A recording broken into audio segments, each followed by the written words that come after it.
कल हम चर्चा कर रहे थे कि परब्रह्म परमात्मा अपने व्यापार को कैसे संचालित करते हैं। एक जो मैनेजमेंट चार्ट आप देख रहे हैं, परब्रह्म परमात्मा, महाशक्ति, ब्रह्मा जी और उनकी शक्तियां, विष्णु जी उनकी शक्तियां, महेश जी उनकी शक्तियां और देवता और उनकी शक्तियां और जीव विश्व जो हम आप सब हैं।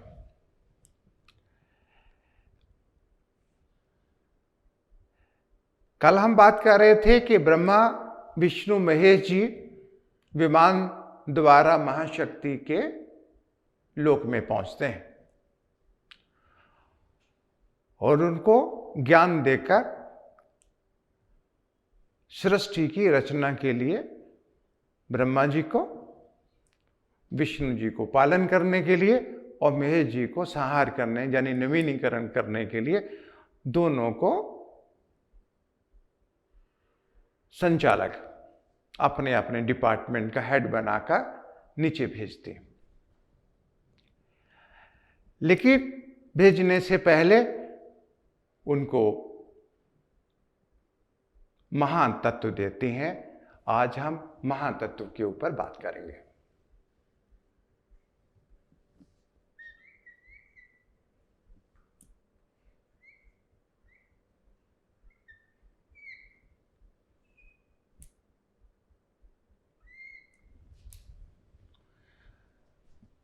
उनको महान तत्व देती हैं कि इस महान तत्व से ये पूरे संसार का बीज है और इस महातत्व के अंदर जीवात्मा है। कर्म, धर्म जो हमारे पुरुषार्थ है, धर्म, अर्थ, काम और मोक्ष इसी के अंदर ही छुपे हुए हैं। ये महातत्व के ऊपर ही हम चर्चा करेंगे। ये महातत्व पूरे संसार में प्रत्येक आदमी के हृदय में जो स्थापित आत्मा का जो शरीर है, यही महातत्व है। ये महातत्व जो आपका जो सूक्ष्म शरीर है, जो आत्मा का सूक्ष्म शरीर है, यानी कि परमात्मा का जो सूक्ष्म शरीर है, वही ये महातत्व है। और ये महातत्व जब तीन बालक ब्रह्मा जी, विष्णु जी और महेश जी जब तीन पुत्र हुए थे उनके, तो यही महातत्व इनके हृदय में स्थापित था, जिनके ऊपर तप और तपस्या की थी।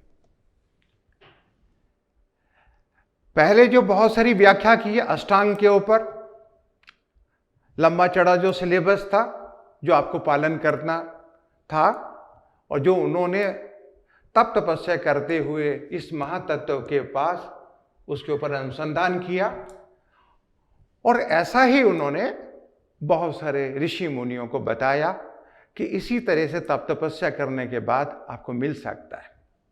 लेकिन उनकी जो खोज की हुई थी, जब किसी को खुश हो जाते थे एक आसान तरीका बताते थे, क्योंकि उन्होंने जिस रास्ते से उन्होंने सफलता ली थी उसी रास्ते में सभी को बताते थे, क्योंकि आसानी से कुछ भी चीज़ बताई नहीं जा सकती। कि हर आदमी को आसानी से रास्ता बता दिया जाएगा तो गुरु का महत्व नहीं रहेगा। गुरु तो बताना चाहता है, आसान रास्ता बताना चाहता है, लेकिन किसको? जो पात्र हो, जो श्रद्धावान हो, उसको बताना चाहता है। भगवान शंकर इस महातत्व को, ये महातत्व क्या है? शिवलिंग। जब शिवलिंग जो है हमारे हृदय में ही स्थापित है, उन्हीं को ही एक चित्र बनाकर या पत्थर का या किसी भी धातु का उसको शिवलिंग बनाकर उसकी पूजा करते थे। ओम।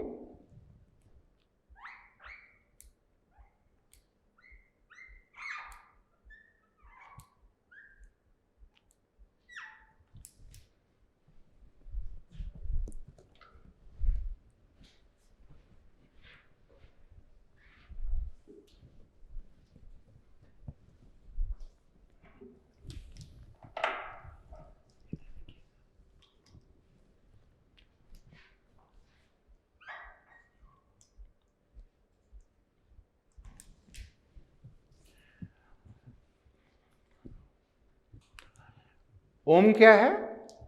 परमात्मा का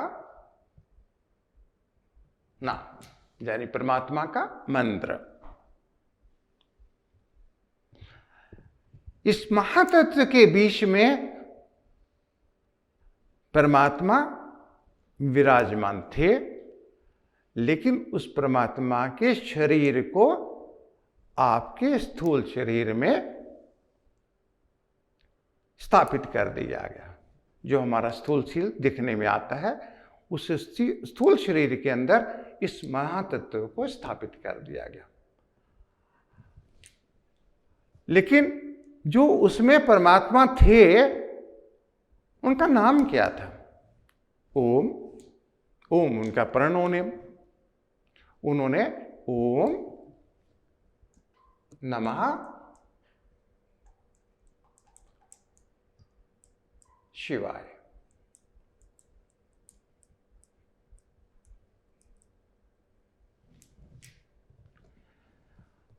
जो हृदय में सत्य प्रकाश है, जो परब्रह्म परमात्मा है, वही शिव है। इसी महातत्व को शिवलिंग स्थापित कर उन्होंने ओम नमः शिवाय का जप किया। और आप भी शिवलिंग के सामने शिवरात्रि वाला दिन हो या कोई भी दिन हो, ओम नमः शिवाय का जप करते हैं। पूरे विश्व में मैं जानता हूं कि भगवान शिव के बहुत उपासक हैं, लेकिन आज मैं आपको बताता हूं कि आप शिवलिंग, उस शिवलिंग की बजाय अपने हृदय में जो शिवलिंग है, ये जो महातत्व है, इसका आकार लिंग आकार का है, यही शिवलिंग है, यही सत्य है। अगर ये जानते हुए कि हमारे हृदय में ही शिवलिंग है, उसका सत्य प्रकाश जो आत्म प्रकाश है वही शिव है, अगर इस तरह से ओम नमः शिवाय का आप साधना करते हैं, तो मैं आपको गारंटी के साथ बोल सकता हूं कि भगवान शिव का दर्शन संभव है, 100% संभव है। अगर कोई गुरु किसी साधक को गारंटी नहीं दे सकता है कि उसको परमात्मा मिलते हैं, परमात्मा दिखते हैं, परमात्मा के दर्शन किए जा सकते हैं, वही गुरु है। समझने की जरूरत है, जानने की जरूरत है। इसी महातत्व को लेकर ही हम सबके शरीर के अंदर, हर जीव के अंदर, हर स्त्री के अंदर, हर पुरुष के अंदर, एक बच्चे के अंदर, हर प्रेमी के अंदर, हर शत्रु के अंदर, हर मित्र के अंदर, हर जाति के अंदर, हर धर्म के अंदर, संसार के प्रत्येक प्राणी के अंदर में इस महातत्व की स्थापना करने के बाद ही परब्रह्म परमात्मा ने इस व्यापार को संचालित किया। तो इस राइस को आप समझ के होंगे कि इतना बड़ा व्यापार, इतने बड़े ब्रह्मांड को संचालित करने का तरीका क्या था। कि आपके अंदर ही परब्रह्म परमात्मा निवास करते हैं, आपके अंदर ही ब्रह्मा जी निवास करते हैं जो सृष्टि की रचना करते हैं, आपके अंदर ही विष्णु जी निवास करते हैं जो पूरे संसार का पालन करते हैं, आपके अंदर ही महेश जी निवास करते हैं जो मूलाधार से कुंडलिनी शक्ति से प्राणों को निकालकर शरीर के परे हो जाते हैं और मृत्यु हो जाती है और नया जन्म हो जाता। इसी शरीर के अंदर जितने भी देवता हैं, जितने भी देव शक्तियां हैं, चाहे वो वायुदेव हो, चाहे वो सूर्य देव हो, चाहे वो जम देव हो, चाहे वो पृथ्वी देवी हो, चाहे वो भगवती लक्ष्मी हो, चाहे सरस्वती हो या महाकाली हो, जितनी भी विद्याएं हैं, सारी की सारी विद्याएं आपके अंदर ही हैं। उन्हों के अंदर ही स्थापित करने के बाद आपको शक्ति संपन्न बनाने के बाद इस पूरे ब्रह्मांड के व्यापार को संचालित किया जा रहा है। और इस महातत्व का सबसे बड़ा जो रहस्य है कि महातत्व को बनाने के लिए जो 5 तत्व लिए गए, आकाश, वायु, अग्नि, जल, पृथ्वी, इन्हीं तत्वों को मिलाने के बाद महातत्व का जो शरीर का निर्माण किया गया, इन्हीं महातत्वों के अंदर ही शरीर का निर्माण किया गया। उसके बाद ही जो प्राण में देह है, जो मनो में देह है, उसके बाद ही महातत्व के अंदर जो अंतःकरण है, मन, बुद्धि, चित्त, अहंकार। तो अहंकार क्या है? अहंकार से ही पूरा संसार की उत्पत्ति हुई। ये महाशक्ति का अहंकार था, उसी अहंकार से ही शक्ति के साथ ही इस पूरे संसार की उत्पत्ति हुई। और जब हम योग की बात करेंगे नवरात्रि के अंदर, तो हम अहंकार को छोड़ते जाएंगे, क्योंकि हम दुनिया को छोड़ने के साथ साथ मोक्ष की तरफ बढ़ रहे हैं। जब हम मोक्ष से दुनिया की तरफ आए हैं, तो हम अहंकार से ही दुनिया बनी, क्योंकि अहंकार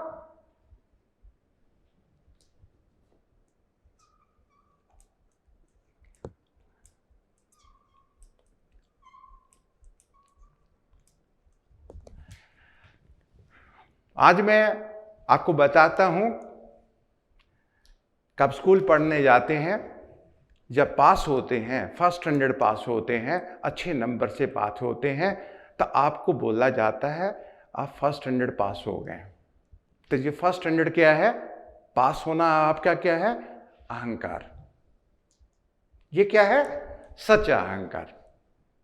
जैसा हम शरीर हैं, ये हम अहंकार करते हैं, हम शरीर हैं, हम बहुत यौवनवान हैं, लेकिन थोड़े दिन के बाद वृद्ध हो जाते। हम बोलते हैं कि हम किसी का हम ये कर देंगे, लेकिन पता चलता है कि हमारे खुद के प्राण निकल जाते हैं। तो जो हम शरीर हैं, ये अहंकार जो है त्यागने लायक है कि हम इसको त्याग दें, लेकिन हम आत्मा है।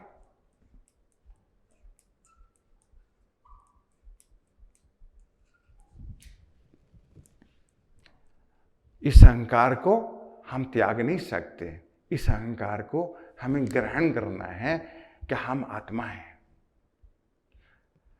और इस महातत्व के अंदर जो आत्म शक्ति है, जो आत्म प्रकाश है, जो शिव है, वो मैं हूं। ये अहंकार जो है ग्रहण करने लायक है, ये मैं नहीं कह रहा हूं। ब्रह्मा जी के पुत्र वशिष्ठ जी ने रामचंद्र जी को भी कहा कि इस अहंकार को ग्रहण करना है, इसको त्याग नहीं करना है। अहंकार क्या है? जो असत्य है उसका त्याग करना है, जो सत्य है उसको स्वीकार करना है। लेकिन पूरा जो संसार है, जानते हुए ही कि मैं शिव हूं, लेकिन वो समझता क्या है कि मैं जीव हूं। लेकिन जिस तरह से परमात्मा अपने व्यापार को चला रहा है, अगर हम आत्मज्ञान लेते हुए, जानते हुए व्यापार को करेंगे, तो जैसे परमात्मा का व्यापार बड़ा फलता फूलता है, वैसे हमारा भी व्यापार और फल फूल सकता है। इसमें कोई संदेह नहीं है।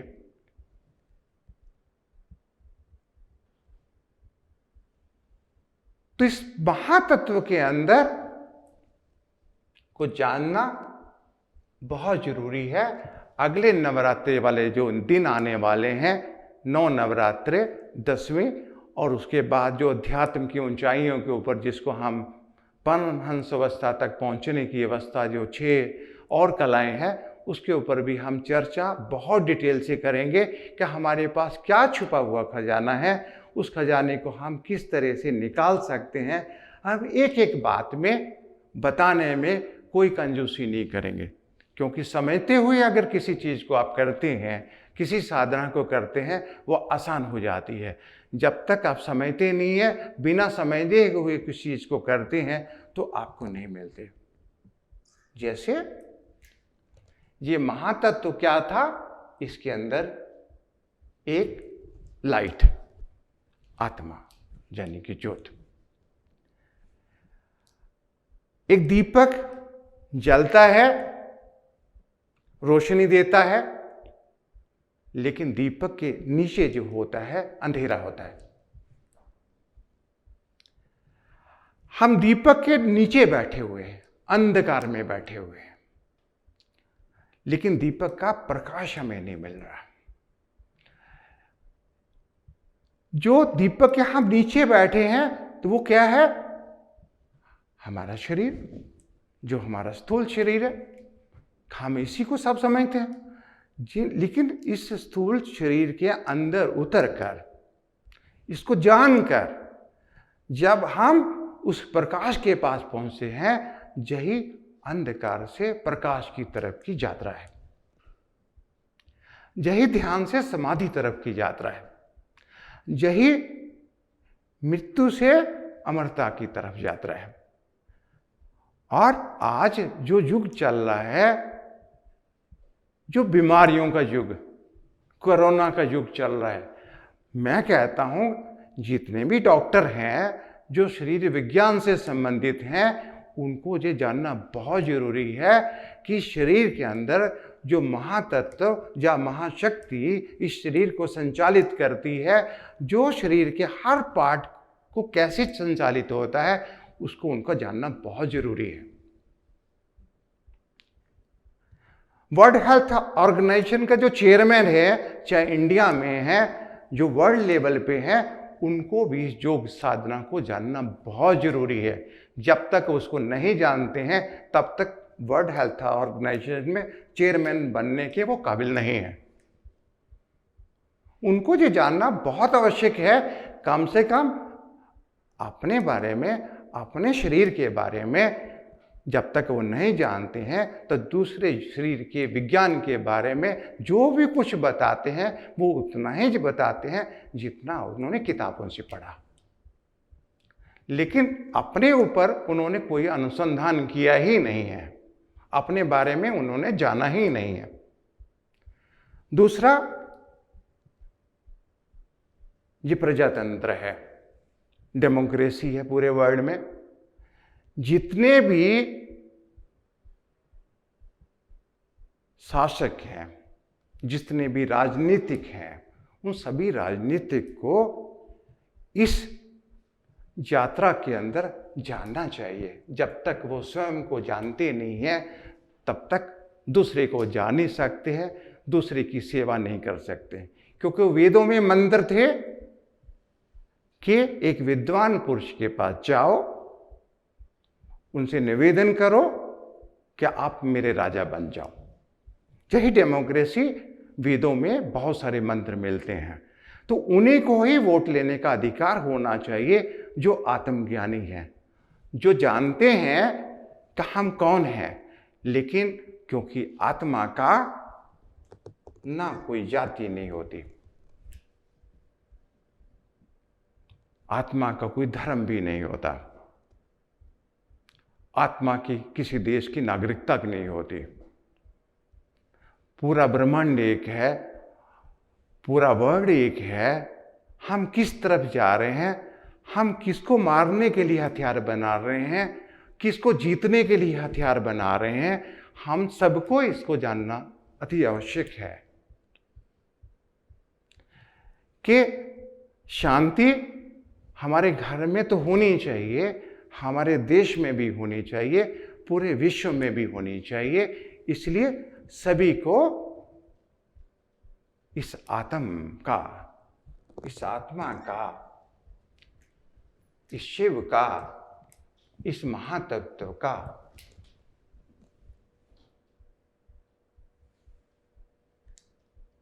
ज्ञान होना अति आवश्यक है। यही भगवान की पूजा है, क्योंकि भगवान कोई अन्य जगह नहीं मिलते, भगवान अपने हृदय में ही मिलते हैं। इसको जानिए। देवी के साथ एक बात ब्रह्मा जी ने, जो देवी लोक में ब्रह्मा जी से ने देवी को कही, हे भगवती महादेवी, मैं जानता ही नहीं था कि तुम्हारी एक कृपा के साथ ही मुझे सब कुछ मिल सकता है। मैं इतना तप तपस्या करता क्यों रहा हूं? यही मैं नवरात्रि में बताना चाहता हूं। क्या सब कुछ पाने के लिए क्या देवी की साधना करनी बहुत जरूरी है? कोई कहता है कि ब्रह्मा जी की साधना करो, क्योंकि मैं बहुत पहले भी, इस युग से पहले भी ब्रह्मा था, तो लोग ब्रह्मा जी की साधना करते हैं। कोई शंकर जी की साधना करता है, कोई विष्णु जी की साधना करता हूं, लेकिन मैं कहता हूं सिर्फ देवी की साधना करने के बाद ही वो सब कुछ मिल जाता है, क्योंकि हम तीनों आपकी ही साधना करते हैं, क्योंकि आपकी साधना करने के बाद ही हमें सब कुछ प्राप्त हो जाता है। तो ये नवरात्रे आप सबके लिए आने वाले शुभ हों। इनके बीच में हम बहुत सारी बातें करें और एक दूसरे को जानें और एक दूसरे को पहचाने, क्योंकि अपने आप को जानने के बाद ही हम दूसरे को जान सकते हैं। जब तक आप अपने को नहीं जानते हैं तब तक मुझको नहीं जान सकते हैं। मेरा परिचय तब तक नहीं हो सकता जब तक आप स्वयं को नहीं पहचानते हैं। स्वयं को पहचानने के बाद ही मेरा सही परिचय ले सकते हैं। लेकिन फिर भी अगर मौका मिला तो सब जानना जरूर चाहेंगे कि मैं कौन हूँ। मैं उसके बारे में भी एक चर्चा करूँगा कि मैं कौन हूँ। लेकिन सही माने में अपने बारे में जानिए, अपने बारे में पहचानिए, जिससे मेरा आपको सही परिचय मिल सके।